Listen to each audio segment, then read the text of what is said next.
ইয়েমেনের রাজধানী সানার আন্তর্জাতিক বিমানবন্দরে বিমান হামলা চালিয়েছে দখলদার বসতি স্থাপনকারী ইসরায়েল।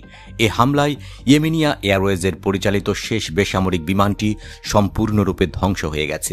ইয়েমেনের উপর বিমান হামলা চালানোয় ক্ষোভে ফুঁসে উঠেছে মধ্যপ্রাচ্যে ইসরায়েলের যমদূত হিসেবে পরিচিত ইরান।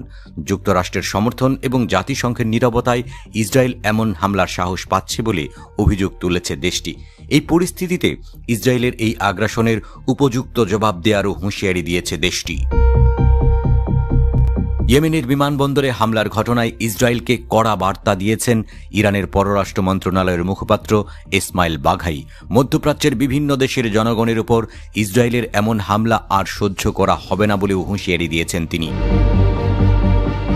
ইসমাইল বাঘাই বলেন, এই হামলা ইসরায়েলের বর্বরতা এবং মুসলিম বিশ্ব, বিশেষ করে ইয়েমেনের মানুষের প্রতি তাদের শত্রুতার আরও একটি প্রমাণ। হজ মৌসুমে এমন হামলা চালিয়ে ইসরায়েল ইয়েমেনি হাজিদের মক্কায় যাওয়ার পথ বন্ধ করে দিয়েছে বলেও অভিযোগ তোলেন তিনি। এ বিষয়ে দ্রুত ব্যবস্থা নিতে আন্তর্জাতিক বেসামরিক বিমান চলাচল সংস্থার প্রতি আহ্বান জানান তিনি।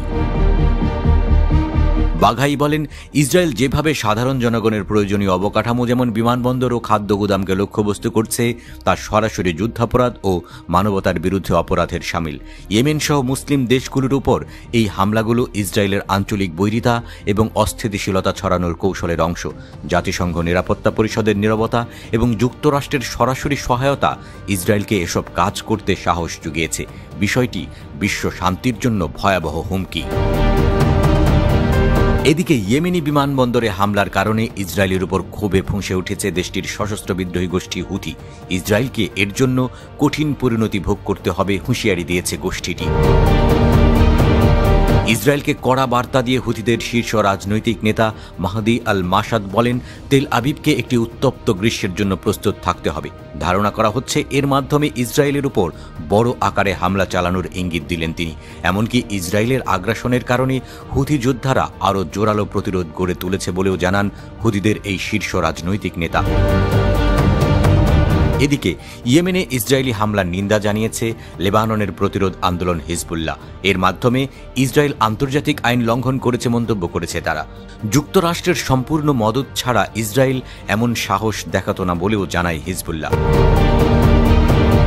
সাম্প্রতিক সময়ে ইসরায়েলের সঙ্গে ইয়েমেনের হুথি বিদ্রোহীদের বিরোধ চরম পর্যায়ে পৌঁছেছে।